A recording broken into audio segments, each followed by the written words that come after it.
Balbinot, Candiago, Del Bianco, D'Emilia e Visalli.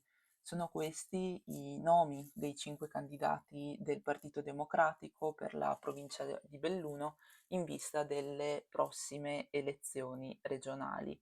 Partito Democratico che è stato il primo a presentare la propria cinquina, un primato non privo di novità, scrive Giovanni Santin. Siamo nel Gazzettino, giornale di cui, come facciamo per il Corriere delle Alpi, come sempre ogni mattina vi leggiamo le notizie principali nella nostra rassegna stampa mattutina, a cura dei giornalisti dell'Amico del Popolo. Buongiorno oggi da Irene Dalmas. Un primato non privo di novità, dicevamo. Dalla cinquina, infatti, è escluso un nome, quello di Paolo Vendramini, che era dato quasi per certo. Al suo posto, sempre dal circolo Ponte nelle Alpi Soverzene, arriva Luca Balbinot. La seconda sorpresa è poi Susi Candiago, Sette Ville, un nome che fino a ieri nessuno aveva ipotizzato. La terza, infine, è che la candidatura del segretario provinciale Alessandro Del Bianco, che nel corso dell'assemblea del partito, andata in scena martedì sera, si è autosospeso, ha promosso alla presidenza del PD bellunese la sua vice, Marta Piccinotti, consigliere comunale a Limana. Ed è appunto la stessa Piccinotti che nel paragrafo successivo presenta quelle che sono le battaglie principali del partito e gli obiettivi tra sanità, trasporto pubblico locale, Olimpiadi e sicuramente il Vanoi. Nel capitolo che trovate ancora dopo, gli altri protagonisti, potrete conoscere meglio i candidati. Ci sono infatti le presentazioni della cinquina, ma presentazioni che lascio a voi leggere. Noi comunque rimaniamo nel Gazzettino perché nella pagina a fianco c'è l'epilogo purtroppo tragico di un fatto di cronaca di cui vi abbiamo già parlato nelle nostre precedenti rassegne stampa. Giù con l'ultraleggero muore dopo un mese. Il 30 luglio Fabio Varotto, di 85 anni, era precipitato in località Fante. Le sue condizioni, inizialmente buone, si sono poi aggravate. Martedì il triste epilogo.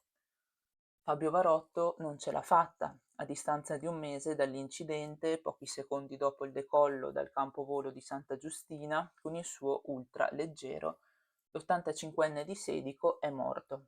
Le sue condizioni, apparse inizialmente buone, sono invece peggiorate giorno dopo giorno e nonostante l'uomo abbia tentato di rimanere aggrappato alla vita, martedì è spirato. Una notizia che ha sconvolto l'intera comunità sedicense, dove Varotto era persona molto conosciuta per le tante attività professionali e ludiche che svolgeva, affranti anche gli amici del campovolo di Santa Giustina, legati all'uomo che era tra l'altro un pilota esperto. E poi trovate qui nel paragrafo la cronaca dell'incidente che è avvenuto ormai quasi un mese fa, il 30 luglio attorno alle 18:30. E ancora i soccorsi e gli approfondimenti sull'indagine.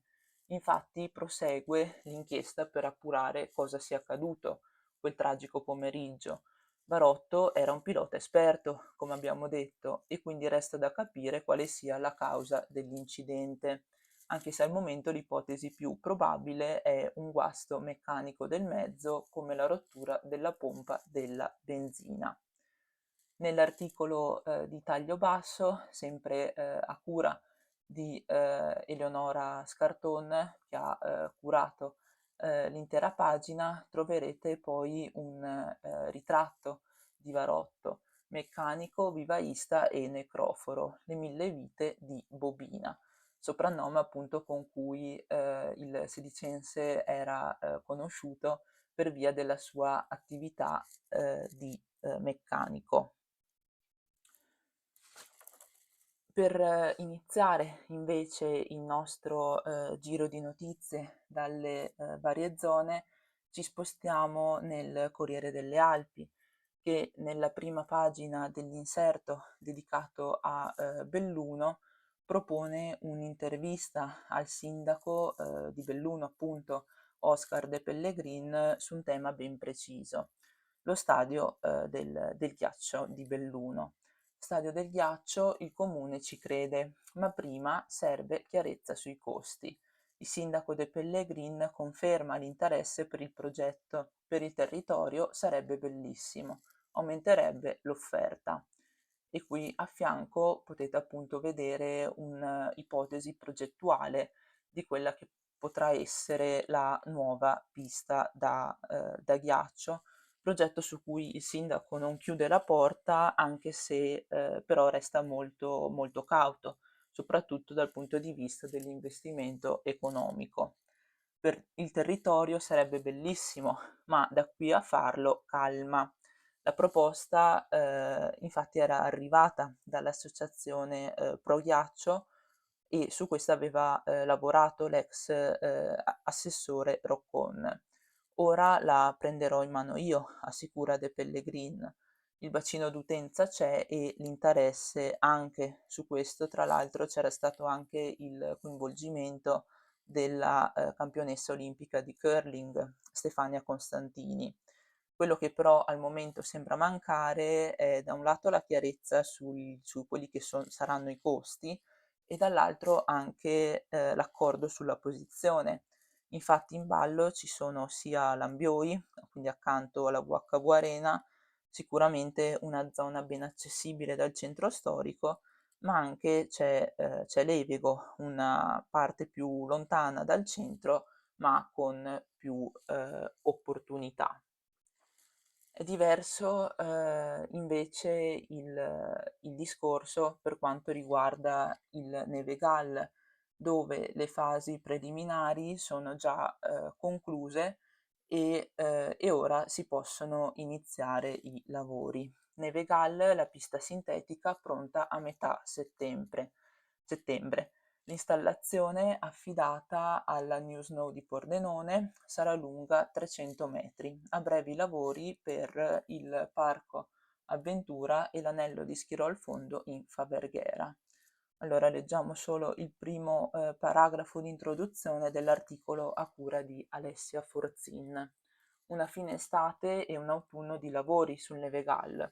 Il contributo ottenuto dal Ministero di 1.200.000 di euro va messo a terra entro la fine dell'anno e Dolomiti Skyline, insieme a tutte le società che stanno portando avanti il piano di rilancio del colle, è pronta.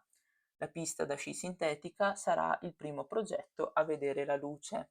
Seguiranno a ruota il parco avventura e l'anello per lo ski roll estivo, lo sci di fondo in inverno in Faverghera, poi la pista di pump track. Sullo sfondo intanto continua il lavoro per il nuovo ski lift delle Erte.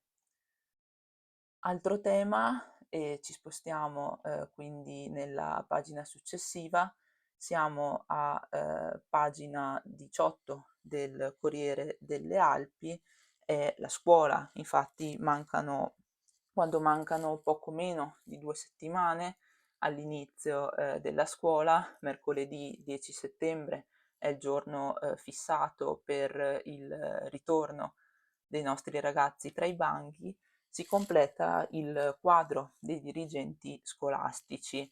Erano 2, infatti, i posti rimasti vacanti in attesa delle reggenze. Ed ecco che sono arrivati anche i nomi per questi ultimi 2 incarichi. Il centro provinciale per l'istruzione degli adulti di Belluno e l'omnicomprensivo Ampezzo Cadore.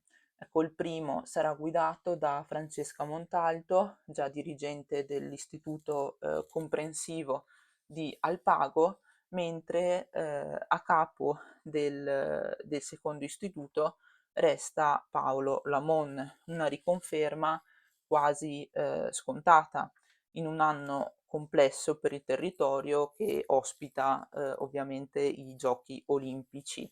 La Mon però dovrà fare su e giù da Padova a Cortina, dal momento che è preside anche di un altro istituto appunto nel padovano. Comunque appunto con questi ultimi due nomi il quadro dei dirigenti in provincia è al completo.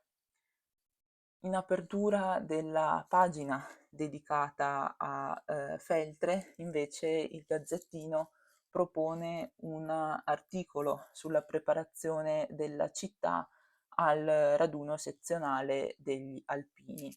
Ecco la festa alpina, la città si prepara alla grande adunata. L'appuntamento è per sabato 6 e domenica 7 settembre.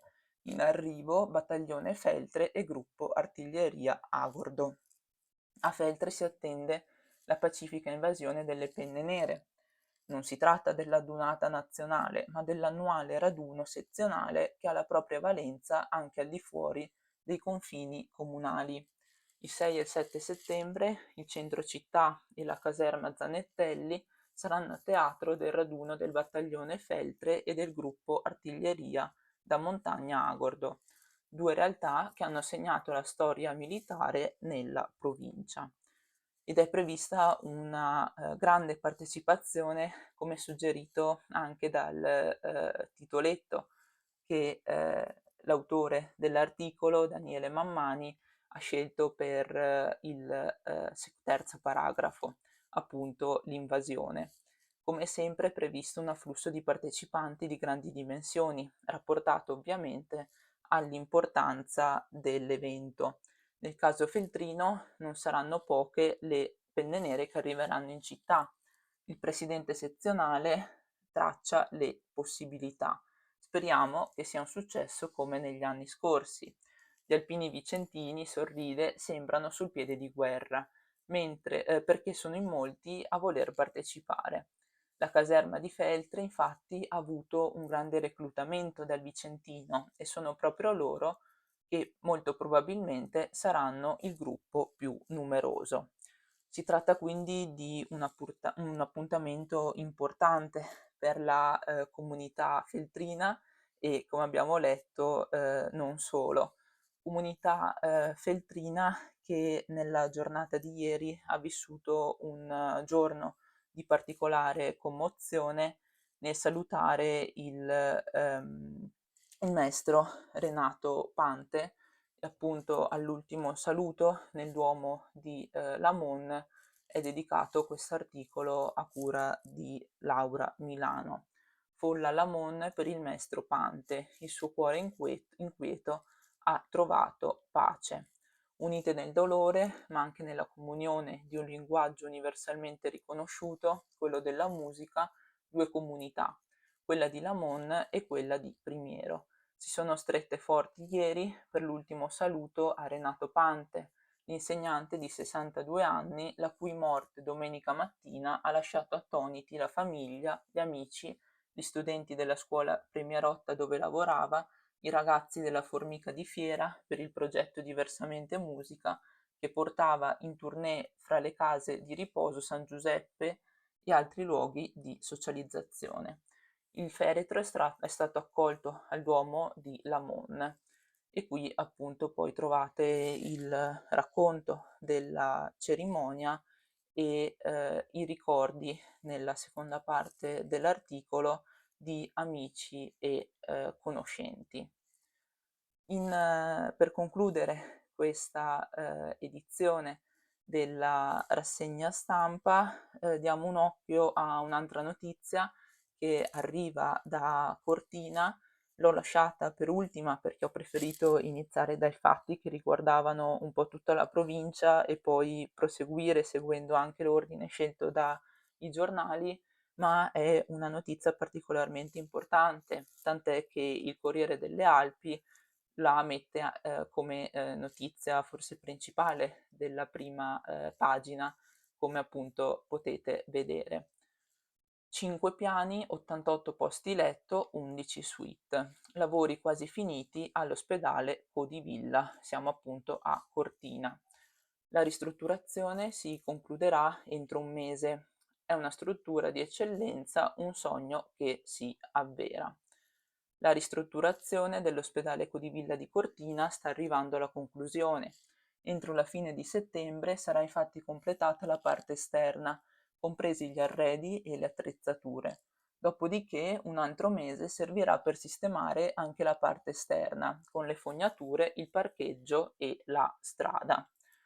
Un progetto, quello appunto del Codivilla, iniziato ancora nel 2018 e che ha incontrato tante criticità. La gara è stata fatta nel 2018 in condizioni diverse dalle attuali, spiegano infatti nell'articolo. Da allora sono successe tante cose: il Covid e il fallimento dell'azienda che aveva vinto la gara. Noi abbiamo dovuto seguire le procedure pubbliche per trovare un'altra azienda e questo ci ha rallentato moltissimo. Sono le parole di Livio Tronconi, che è l'amministratore delegato della società che oggi gestisce il Codivilla. Comunque dopo 7 anni di lavori, ora l'ospedale è quasi pronto, sarà disposto su 5 piani, più un piano superiore dove c'è la sala congressi. Al piano terra ci saranno 2 ingressi, il principale sulla parte frontale e uno sul retro per le ambulanze e il pronto soccorso. Poi ci sarà la radiologia con una camera blindata per la risonanza magnetica e la novità dell'angio-TAC. Al primo piano invece la terapia intensiva con 7 posti letto e appunto gli ascensori nel retro, la scala di emergenza e una terza sala operatoria. In totale quindi saranno 88 i posti letto divisi in varie specialità e in cui appunto le stanze saranno composte tutte a 2 posti letto, tranne quelle del quinto piano, che è un piano con solo 11 posti letto riservato ai pazienti privati che pagano le cure con le assicurazioni. Camere singole con bagno privato, delle suite, insomma, come si dice anche nella prima parte del titolo. E con questa notizia, come promesso, concludiamo anche la rassegna stampa di oggi. Io, come sempre, vi ringrazio per il vostro ascolto e vi auguro un buon giovedì.